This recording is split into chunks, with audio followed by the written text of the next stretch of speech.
Ya no me quieren dar chilito en polvo en el pequeño César por esta razón. ¿Sabes qué? ¿Me podrías dar chilillo de polvo?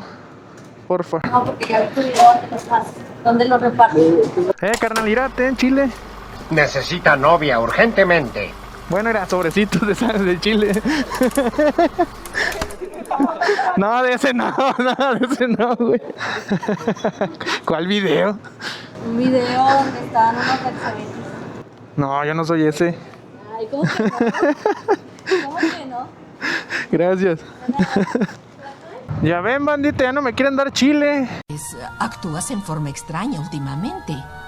Que porque me pongo a hacer travesuras en la calle con el chile de Little Caesar. Ya voy a estar vetado, dice. Que ya no me quiere ver nunca ahí. Pues bueno. Eso pasa por andar traveseando con los chiles de Little Caesar. Bueno, por lo pronto, déjame, te doy el polvito. Tal vez sea un tonto, pero no tanto, ¿saben?